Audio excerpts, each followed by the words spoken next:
Bismillahirrahmanirrahim. Assalamualaikum warahmatullahi wabarakatuh. Innal hamdalillah nahmaduhu wa nasta'inuhu wa nastaghfiruh wa na'udzu billahi min shururi anfusina wa min sayyiati a'malina. May yahdihillahu fala mudilla lahu wa may yudlil fala hadiya lahu. Asyhadu an la ilaha illallah wahdahu la syarika lah wa asyhadu anna Muhammadan abduhu wa rasuluhu la nabiyya ba'dah. Allahumma salli wa sallim wa barik ala sayyidina Muhammadin wa ala alihi wa ashabihi wa mawalah, amma ba'du.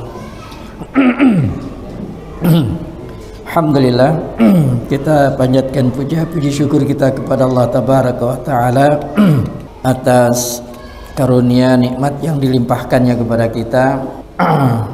Karena kasih sayangnya kita masih diberikan kemampuan oleh Allah tabaraka wa taala untuk bisa melakukan ketaatan yang baru saja kita laksanakan sholat maghrib dengan berjamaah, dan kita sangat berharap kepada Allah tabaraka wa taala ketaatan kita ini diistiqomahkan oleh Allah tabaraka wa taala. Salat dan salam kita aturkan kepada junjungan alam teladan umat Nabi Allah Muhammad sallallahu alaihi wa alihi wasallam. Bapak Ibu yang dirahmati Allah, ada ini kemarin dari umum belum Jumat nih. Ada apa namanya, ada amanat kita sampaikan saja bahwa pada tanggal 28 sampai tanggal 30 November 2025 ada acara istima. Jadi ya semacam tablik akbar istima yang temanya Indonesia Berdoa, dilaksanakan di Kota Baru Lampung, dan apa namanya, masing-masing masjid diminta untuk dikoordinir bagi jemaah. Mungkin ada yang pengen ikut, transportasi sama akomodasi sudah disiapkan. Yang mau ikut bisa nanti daftar ke Pak Putanto ya, daftar ke Pak Putanto. Jika yang ada yang pengen minat silakan nanti daftar ke Pak Putanto. Ini jemaah tablik, kurang lebih kayak gitu ya, jemaah tablik. Jadi kalau yang mau ikutan kumpul ya, tablik akbar yang temanya Indonesia Berdoa, tempatnya di Kota Baru Lampung, 3 hari 28, 29, 30. Nanti kalau mau ikutan, ini udah ada zona-zonanya ya, ada itunya, kelompok-kelompoknya nanti udah dikelompokkan. Jadi nanti bisa daftar ke Pak Putanto. Baik Bapak Ibu yang dirahmati Allah, kita lanjutkan tentang rintangan setelah kematian. Bapak Ibu yang dirahmati Allah, kemarin kita sudah sampai ke yang qanaah ya. Nah sekarang kita masuk ke kenapa harus mengingat mati ya, tentang menjemput kematian. Bapak Ibu yang dirahmati Allah, kita tahu kematian ini kita nggak bisa lari darinya ya.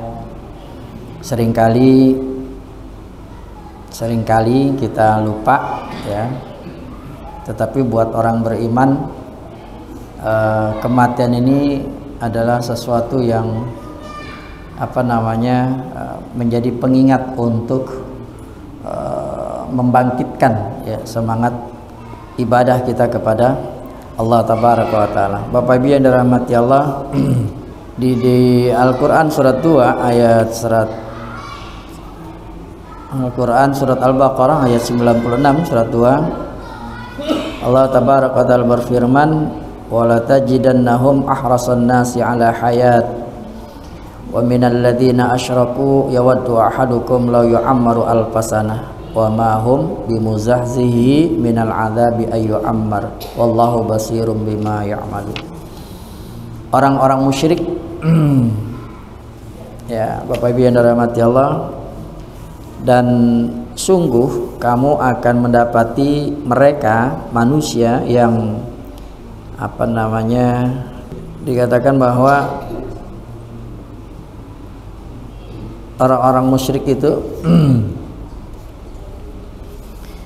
masing-masing mereka ingin agar diberi umur 1000 tahun. Padahal umur panjang itu kata Allah Tabaraka wa Ta'ala sekali-sekali tidak akan menjauhkannya daripada siksa. Allah mengetahui apa yang mereka kerjakan. Abdullah bin Muttarrib mengatakan sesungguhnya kematian menjadikan para pecinta nikmat dunia tidak selera lagi untuk menikmati seluruh kenikmatan, maka carilah kenikmatan yang tidak tersentuh kematian. Saya ulangi, kata Abdullah bin Muttarrib, sesungguhnya kematian menjadikan para pecinta nikmat dunia tidak selera lagi untuk menikmati seluruh kenikmatan, maka carilah kenikmatan yang tidak tersentuh kematian. Carilah kenikmatan yang tidak tersentuh kematian. Dari Abu Hurairah radhiyallahu anhu, beliau berkata bahwa Rasulullah sallallahu alaihi wasallam bersabda, "Akthiru min dzukrin hadimil ladzatil maut." Perbanyaklah kalian mengingat penghancur kelezatan, yaitu kematian. Bapak Ibu yang dirahmati Allah, Abu Ali Ad-Daqqaq beliau mengatakan begini, siapa yang banyak ingat mati, maka dia akan mendapatkan 3 kemuliaan. Yang pertama, dia akan segera bertobat. Yang kedua, hatinya qanaah. Dan yang ketiga, semangat untuk beribadah. Orang kalau ingat mati ya, mendapatkan 3 kemuliaan. Dia langsung ingat kesalahan-kesalahannya, lalu dia bertobat, dan dia akan qanaah, hatinya qanaah, merasa cukup apa yang sudah diberikan oleh Allah Tabaraka wa Ta'ala, nggak rakus, nggak serakah. Dan yang ketiga, tentunya orang yang mengingat kematian akan bersemangat untuk beribadah kepada Allah Tabaraka wa Ta'ala. Ibnu Umar radhiyallahu anhuma ya, beliau berkata bahwasanya Rasulullah sallallahu alaihi wasallam bersabda, kami duduk-duduk bersama Rasulullah sallallahu alaihi wasallam, datanglah seorang laki-laki dari kaum Ansar lalu mengucapkan salam kepada Nabi sallallahu alaihi wasallam. Kemudian dia berkata, ya Rasulullah, orang mukmin manakah, orang beriman manakah yang paling utama? Rasulullah menjawab, mereka yang paling baik akhlaknya. Laki-laki Ansar ini berkata lagi, orang Islam manakah yang paling cerdik? Orang Islam manakah yang paling cerdik? Rasulullah bersabda, mereka yang paling banyak mengingat kematian, dan orang yang paling baik persiapannya untuk kehidupan setelah kematian, mereka itulah orang-orang yang cerdik. Bapak Ibu yang dirahmati Allah, ini banyak sekali perkataan-perkataan ya, termasuk Abu Darda radhiyallahu anhu juga berkata, siapa banyak mengingat kematian akan sedikit hasutnya dan akan sedikit sikap melampaui batasnya. Bapak Ibu, tentunya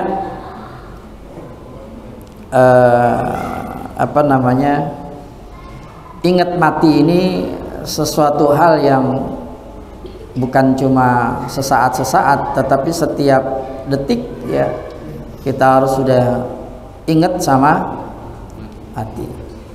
Jangan biasanya kan lagi sakit gitu ya, ya pas sakit baru ingat mati. Lagi sehat-sehat nggak ingat mati. Padahal bisa aja banyak banget ya orang yang dari sehat, bugar, keren, kaya, apa mati kan gitu ya.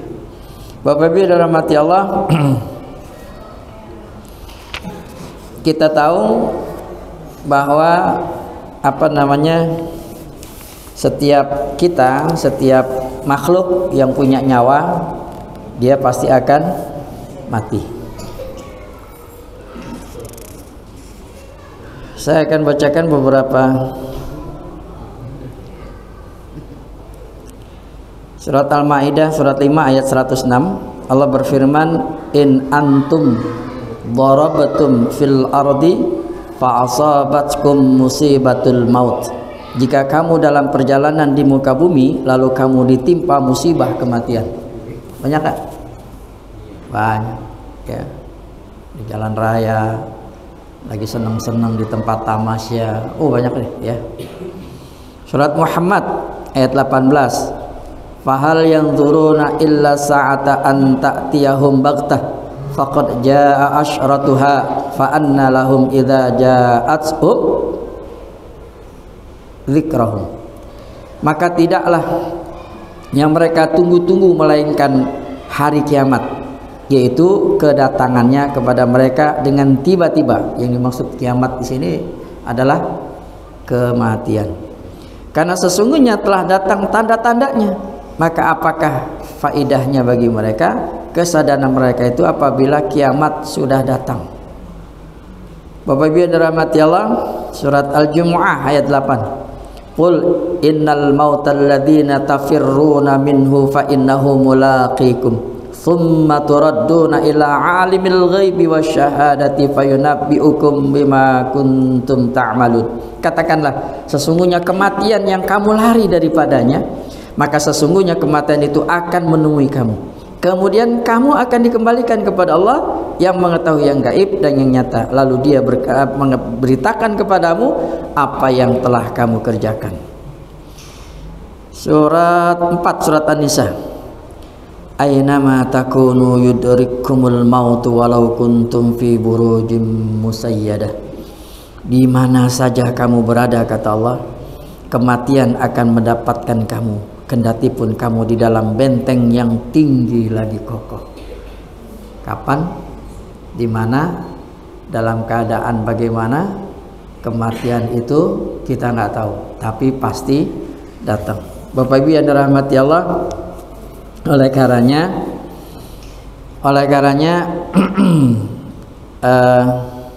di sini ada kisah tentang Khalid bin Walid, dijuluki sebagai Syaifullah, pedangnya Allah. Beliau itu luar biasa. Padahal dulu pernah pengen ngebunuh Nabi ya. Di perang apa tuh? Uhud ya, iya di perang Uhud, di Bukit Uhud, yang akhirnya ini taktiknya si Khalid bin Walid waktu itu, yang dia berhasil balik lagi ya, balik lagi. Dan akhirnya umat Islam termasuk dari perang Uhud itu termasuk kalah ya. Tapi seri sih sebenarnya, ada yang mengatakan seri, ada yang mengatakan salah. Ya, itu Khalid bin Walid tuh dari kelompok orang-orang kafir yang memimpin. Nah, Khalid bin Walid ini setelah masuk Islam, beliau menjadi banyak dipercaya oleh Rasulullah menjadi komandan. Nah, Khalid bin Walid ini kepengen banget matinya dalam keadaan perang, kepengen banget. Tetapi ternyata Khalid bin Walid mati di tempat tidur, mati di tempat tidur. Padahal iya, tusukan-tusukan di badan itu banyak banget itu ya. Makanya dia kepengen banget matinya di dalam pada saat perang, di medan perang. Tapi ternyata Allah takdirkan beliau meninggal dunia di tempat tidur. Bapak Ibu yang dirahmati Allah, kita tahu di Quran surat 3 surat Al-Imran ayat 145, wa ma kana li nafsin antamuta illa biidnillahi kitaban muajjalah. Sesuatu yang bernyawa tidak akan mati melainkan dengan izin Allah sebagai ketetapan yang telah ditentukan waktunya. Jadi Bapak Ibu yang dirahmati Allah, kalau belum Allah izinin nggak bakalan mati. Banyak udah kejadian ini. Kita lihat harusnya mati nih, tapi ternyata kagak mati. Karena memang Allah belum izinin. Segala sesuatu yang bernyawa, kalau yang namanya kematian itu, kalau dia sudah mati ya sudah, berarti sudah Allah izinkan. Seperti misalnya orang gantung diri, mati, ya memang sudah Allah takdirkan, diizinkan oleh Allah, dia mati, matinya gantung diri. Ada orang gantung diri nggak mati-mati karena memang belum diizinin sama Allah mati. Bapak Ibu yang dirahmati Allah, di Quran surat Al-A'raf ayat 34, walikulli ummatin ajal fa idza jaa ajaluhum la yastakhiruna sa'atan wa la yastaqdimun. Tiap-tiap umat mempunyai batas waktu, maka apabila telah datang waktunya, mereka tidak dapat mengundurkannya barang sesaat pun, dan tidak pula memajukannya. Maju enggak, mundur enggak, udah tepat banget udah ya. Bapak Ibu yang dirahmati Allah, makanya Nabi pernah ngingetin, a'maru ummati ma baina sittin ila sab'in wa aqlubuhum man yajuzu dzalik ya. Umur umatku, kata Nabi, itu antara sittin ila sab'in, 60 70, wa aqallubuhum mayajuzu dzalik, sedikit sekali kata Nabi yang lebih dari itu ya. Yang udah yang 60-an 70-an berarti udah itu ya. Yang masih di bawah itu pun lalu jangan terus ngerasa bahwa masih lama, belum tentu juga ya. Bapak Ibu yang dirahmati Allah, karena yang nama kematian itu adalah sesuatu yang misteri, bahkan sampai Rasulullah SAW sendiri nggak tahu kapan beliau akan dipanggil oleh Allah Tabaraka wa Ta'ala. Tetapi Bapak Ibu yang dirahmati Allah, kematian itu sesuatu yang sangat berharga buat orang-orang beriman. Saya ulangi, kematian itu adalah sesuatu yang sangat berharga buat orang-orang beriman. Makanya orang-orang beriman kalau takut mati heran tuh, beneran ini. Dikatakan di sini Rasulullah SAW dalam sabdanya, tuhfatul mu'min al-maut, kata Nabi. Jamuan yang paling berharga bagi seorang mukmin adalah kematian. Nabi mengatakan kematian itu adalah jamuan yang paling berharga. Jamuan, iya. Jadi subhanallah. Ya, makanya kalau kita datang ya di satu jamuan yang istimewa gitu, yang pokoknya luar biasa, dan kita senengnya luar biasa, dan kita bahagia di situ, itulah gambaran kematian buat orang beriman. Jadi gambaran kata Nabi, orang mukmin terhadap kematian itu seperti itu. Harusnya senang, bahagia itu orang beriman. Abu Darda radhiyallahu anhu berkata, bahkan kematian merupakan tempat peristirahatan orang-orang beriman. Maka pernah Rasulullah SAW melewati jenazah, lalu beliau bersabda, dia, kata Nabi, telah beristirahat dan diistirahatkan darinya. Nabi lewat jenazah, ada satu jenazah Nabi lewat, Nabi mengatakan dia itu ya beristirahat, telah beristirahat dan diistirahatkan darinya.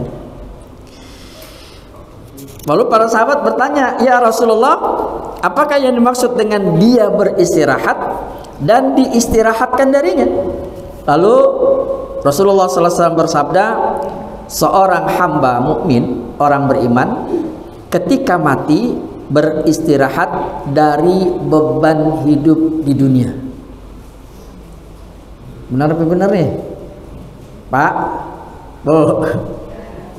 Makanya Nabi bilang kematian itu jamuan yang paling berharga. Harusnya senang. Karena memang orang mukmin pada saat dia dipanggil oleh Allah, kata Nabi nih ya, berarti dia dibebaskan dari beban hidup di dunia. Sebenarnya hidup di dunia capek apa enggak sih, Bu? Bu, capek enggak? Enggak. Capek enggak Pak hidup di dunia? Capek, kerja, ya kan? Ini itu segala macam, banyak yang harus dikerjain. Belum kita ibadah segala macam. Capek Bapak Ibu. Maka kata Nabi, orang beriman pada saat meninggal dunia, dia diistirahatkan dari beban hidup di dunia. Sedangkan seorang hamba yang jahat ketika mati, maka semua hamba, negeri, pepohonan, hewan-hewan merasa aman dari gangguannya. Itulah kenapa kalau ada orang meninggal berarti dia sedang beristirahat dan diistirahatkan darinya. Jadi orang itu kalau dia beriman, dia sedang beristirahat dari beban hidup di dunia. Diistirahatkan darinya. Orang yang jahat itu diistirahatkan darinya, maksudnya karena dia meninggal, maka pohon-pohon, hamba-hamba, manusia, binatang, ya, itu jadi aman dari dia, ya, karena kejahatan dia kan. Bapak Ibu yang dirahmati Allah, di sini dari Sahih dari Abu Bakrah radhiyallahu an, bahwasanya ada seorang laki-laki berkata, ya wahai Rasulullah, siapakah manusia yang paling baik? Beliau bersabda, orang yang panjang umurnya dan baik amalnya. Dia bertanya lagi, siapakah manusia yang paling buruk? Beliau bersabda, orang yang panjang umurnya, buruk amalnya. Karenanya Rasulullah SAW, ya, beliau mengatakan, siapa yang senang bertemu Allah, maka Allah senang bertemu dengannya. Dan siapa yang benci bertemu Allah, maka Allah benci bertemu dengannya. Ayo, kalau senang bertemu dengan Allah, berarti kita memang benar-benar siap untuk bertemu dengan Allah, meninggalkan beban hidup kita di dunia ini. Harus sudah bersiap Pak, ya, harus mulai udah siap kita melakukan itu. Bapak Ibu yang dirahmati Allah, kalau kita takut benci sama mati, Allah juga benci sama kita berarti. Surat Al-Kahfi surat ke-18 ayat 110. Saya bacakan artinya. Katakanlah, sesungguhnya aku ini manusia biasa seperti kamu. Kata-kata Rasulullah, Allah menyuruh Nabi Muhammad SAW, qul innama ana basyarum mithlukum yuha ilayya, ya. Katakan, hai Muhammad, sesungguhnya aku ini manusia biasa seperti kamu, yang diwahyukan kepadaku bahwa sesungguhnya Tuhan kamu itu adalah Tuhan yang esa. Siapa mengharap perjumpaan dengan Tuhannya, maka hendaklah ia mengerjakan amal yang saleh, dan janganlah ia mempersekutukan seorang pun dalam beribadah kepada Tuhannya. Bapak Ibu yang dirahmati Allah, jadi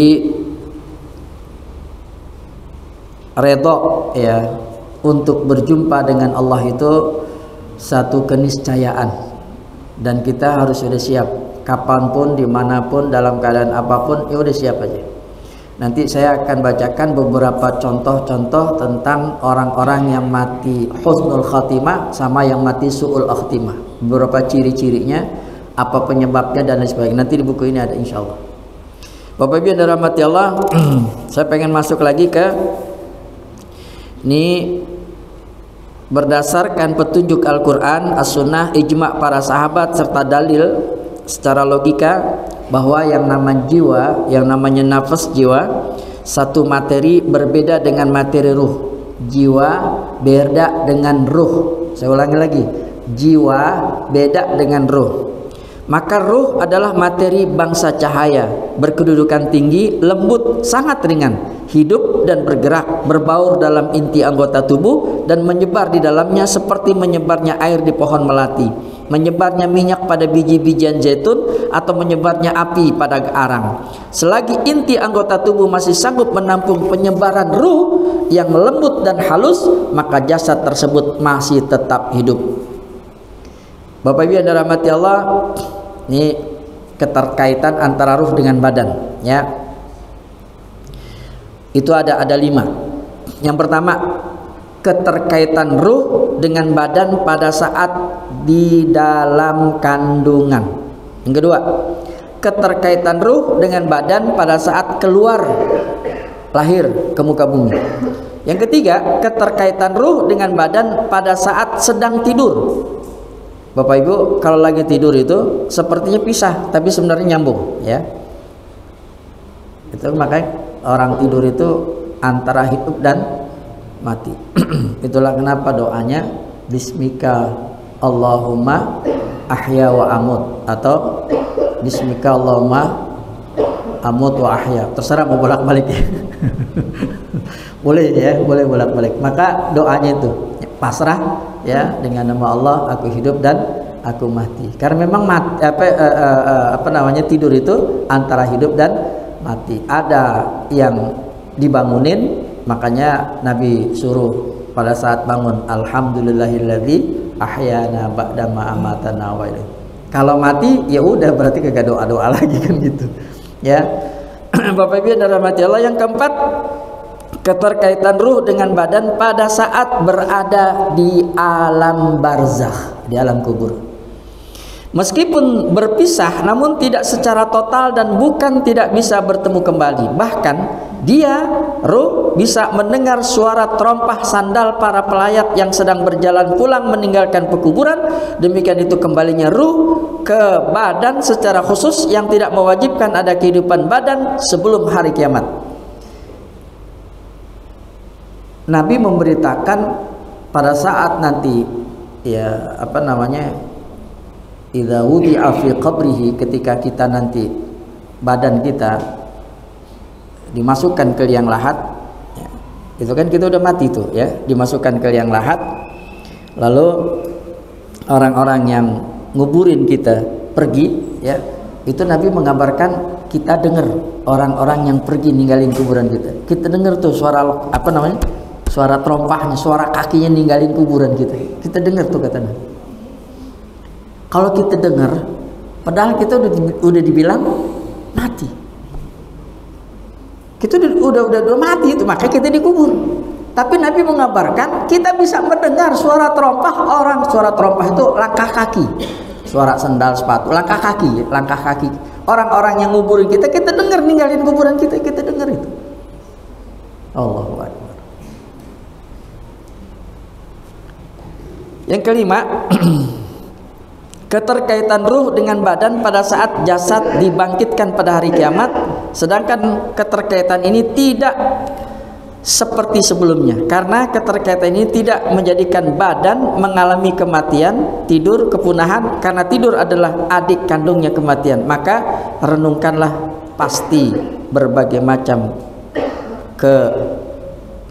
kekuburan dan menjadi terang. Bapak Ibu yang dirahmati Allah tabaraka wa taala, kata Imam Hanan bin Suri bahwa ruhnya Fir'aun dan bala tentaranya itu ada di dalam perut burung hitam, pagi dan sore dilepas ke dalam api neraka. Ruh orang-orang kafir, orang-orang musyrik, sama seperti ruhnya seperti Fir'aun, ruhnya ada di burung yang hitam ya, ada di perut burung yang hitam. Setiap pagi sore dilepas, dimasukin ke dalam neraka. Sedangkan ruh orang-orang yang mati syahid berada di perut burung berwarna hijau. Dan ruhnya anak-anak kaum muslimin yang meninggal sebelum balik berupa burung kecil yang dilepas dan mencari makanan di surga. Makanya kan ada kata-kata kalau ada keluarga yang anaknya belum balik dipanggil sama Allah, itu simpenan gitu ya, simpenan orang tuanya tuh, masya Allah ya, simpenan orang tuanya di surga.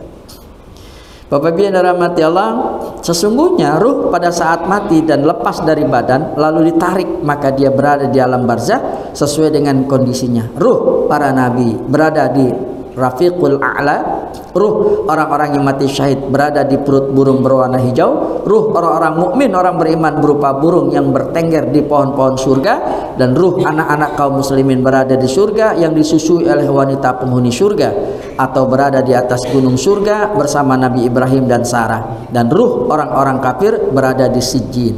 Ini keterangannya banyak Bapak Ibu, ya. Bapak Ibu yang dirahmati Allah, judulnya tadi di depan saudara katakan jiwa dan ruh itu beda, ya. Makanya tadi kan digambarkan kita udah mati, dimasukkan ke liang lahat, tapi nanti kita bisa dengar orang yang ninggalin kuburan kita. Kita akan masuk ke pedihnya sakaratul maut.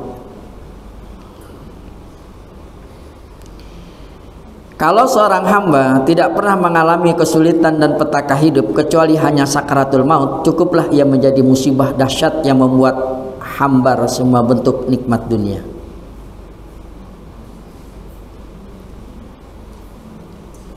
Makanya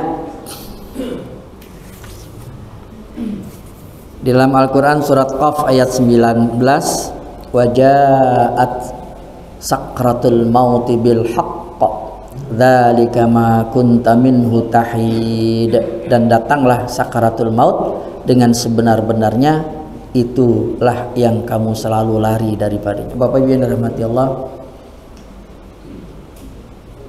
ada teman pernah nanya ke saya begini, itu ada tetangga orang kafir, boleh dibilang kehidupan sehari-harinya ya termasuk yang apa, ya kafir lah gitu, tapi baik gitu, kafir tapi baik, bertetangga apa gitu, bagus lah gitu, nggak jahat kepada tetangganya, dan cuma dia orang kafir, matinya cakep, ya, matinya cakep, dia lihat matinya cakep, terus dia juga dengar juga teman ini tanya gitu, ada juga nih satu contoh, dia orang kafir,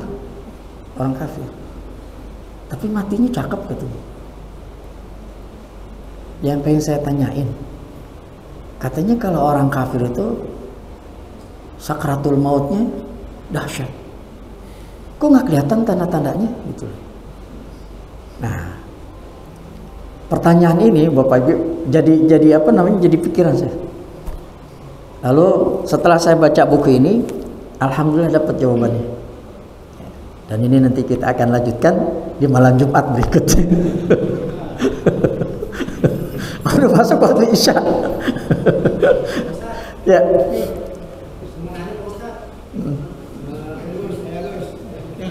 Ayo, nggak apa-apa. Ya, siap. Ya. Misalkan ada perkara nih Ustaz, terus tiba-tiba dia ingin berdoa biar cepat-cepat mati, itu gimana Ustaz? Boleh nggak berdoa biar cepat-cepat sampai ke akhir? Jadi soalnya nggak bisa nasahin ya Ustaz, karena sakitnya itu. Begitu. Itu boleh nggak berdoa biar gitu? Ya, ini soalnya susah memiliki penanganan sakit itu Ustaz. Itu menurut Ustaz gimana? Ada 3 orang yang pengen mati. Ada 3 jenis orang yang kepengen mati. Yang pertama, orang kepengen mati karena dia kagak tahu, bodoh ya, apa yang terjadi setelah kematian. Yang kedua, ya, orang pengen mati karena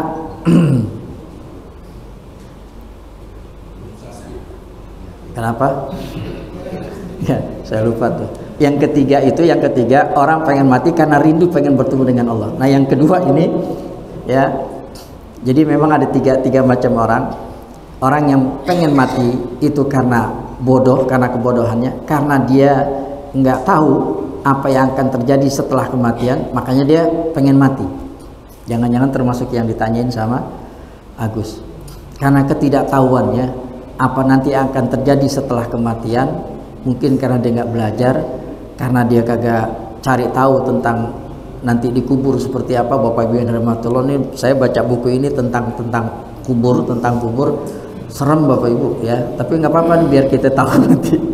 Karena dengan kita tahu Bapak Ibu, dengan kita tahu, maka kita nanti akan berpikir untuk kepengen matinya itu rindu bertemu dengan Allah Tabaraka wa Ta'ala ya. Baik, jadi pertanyaan dari Agus, bisa jadi Gus, orang itu nggak tahu ya, apa yang akan terjadi setelah kematiannya. Dia nggak tahu tuh nanti dikubur seperti apa, dia nggak tahu ya, karena kemungkinan kagak belajar, kemungkinan nggak mau cari tahu ya. Sehingga akhirnya kepengen mati. Termasuk orang-orang yang karena beban hidup dan lain sebagainya, akhirnya nyari jalan pintas dengan bunuh diri ya. Nah ini termasuk dalam golongan orang-orang yang kepengen mati tapi bodoh, nggak tahu apa yang terjadi, dia nggak tahu apa yang terjadi setelah kematian. Makanya Bapak Ibu ya, insya Allah lah kita coba nanti menuntaskan tentang rintangan buku tentang rintangan setelah kematian ini, agar kita tahu, agar kita jangan jadi orang-orang yang bodoh ya, sehingga kalau kita tahu apa saja sih yang akan terjadi setelah kematian, nah kalau kita tahu insya Allah kita akan selalu setiap detik siap-siap untuk menjemput kematian. Mudah-mudahan ya Allah berikan kepahaman kepada kita, dan kita termasuk hamba-hamba Allah yang redha, yang rindu kepengen bertemu dengan Allah Tabaraka wa Ta'ala. Baik, kira-kira gitu guys ya. Ya. Cukup.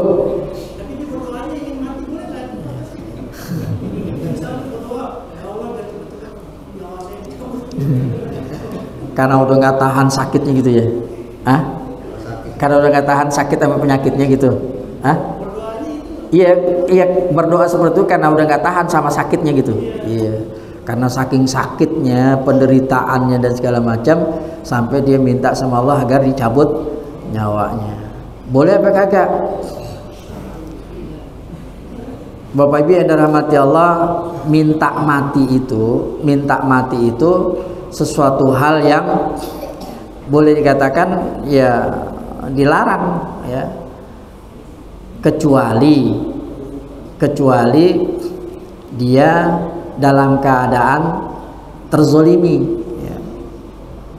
Kecuali dalam keadaan terzolimi, dalam keadaan dizolimi, maka boleh dia minta kepada Allah Tabaraka wa Ta'ala. Tapi kalau dalam keadaan Bapak Ibu yang dirahmati Allah, maaf kalau kita sakit, kata Nabi gak usah sakit yang parah, kena ketusuk duri aja itu jadi kafarat.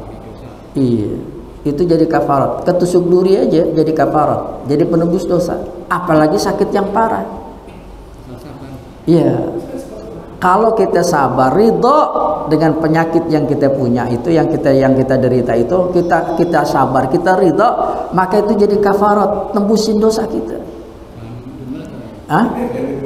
Iya. Tapi jangan berkeluh kesah ya. Apalagi sampai terus yang dikatakan si Agus ya, jadi ya Allah udah nggak tahan, nggak kuat, matiin gua aja deh kan gitu. Itu termasuk ngedumel fadar, termasuk ngeluh Bapak Ibu ya. Berarti dia kagak redo, nggak sabar ya, nggak ikhlas dengan penderitaan sakit yang dia dapatkan itu. Padahal kalau dia ridho, dia ikhlas, dia sabar, maka itu menjadi kafarat, menjadi penebus dosa-dosanya. Karena Bapak Ibu yang dirahmati Allah, kalau benar itu terjadi, maka pada saat kita benar-benar ridho, kita ikhlas, kita sabar, dosa-dosa kita diampuni sama Allah Tabaraka wa Ta'ala. Kalau nanti kita dipanggil sama Allah, kita benar-benar dalam keadaan sudah diampuni dosa-dosa kita. Iya, gimana kagak nikmat itu? Iya, makanya kan kalau kita ngejenguk orang sakit, kalau kita jenguk orang sakit itu, ya pada saat kita jenguk orang sakit, Nabi ngajarin apa? Apa kata Nabi? la ba'sa tahuran insya Allah. Nggak usah sedih, nggak usah khawatir, nggak usah gerendengan, nggak usah ngerasa begini begitu, nggak usah ya. Tahuran insya Allah. Nanti yang kamu alamin itu akan menjadi penebus dosa. Siapa sih nggak kepengen dosa kita diampunkan? Kita minta Rabbighfirli wali walidayya, Rabbighfirli wali walidayya. Kita minta agar diampuni dosa kita, ya. Kita minta sama Allah, minta agar diampuni dosa kita. Pada saat kita doa itu, doa kita kan masih antara diterima sama kagak. Tapi kalau orang sakit, dia kena penyakit dan dia redha, dia sabar dengan penyakitnya, maka itu akan menjadi penebus dosanya. Itu jaminan. Ayo, mau milih mana? Doa apa dikasih penyakit? Bapak Ibu yang dirahmati Allah, oleh karenanya berdoa minta mati kalau memang dalam keadaan seperti itu termasuk dalam rangka termasuk orang yang berkeluh kesah, ya, termasuk orang yang tidak sabar menerima ujian dari Allah Tabaraka wa Ta'ala. Dan ini dilarang, ya, ini dilarang. Tetapi kalau minta mati karena terzolimi, ya, dizolimi, itu dibolehkan. Baik Bapak Ibu yang dirahmati Allah, mudah-mudahan kita dihindarkan dari itu semua dan Allah berikan kemampuan kepada kita untuk menjadi hamba-hamba Allah yang rindu nanti bertemu dengan Allah Tabaraka wa Ta'ala. Kita tutup sama-sama dengan kafaratul majlis. Subhanakallahumma bihamdika asyhadu an la ilaha illa anta astaghfiruka wa atubu ilaik. Lebih kurang mohon maaf. Hadanallahu wa iyyakum ajmain. Assalamualaikum warahmatullahi wabarakatuh.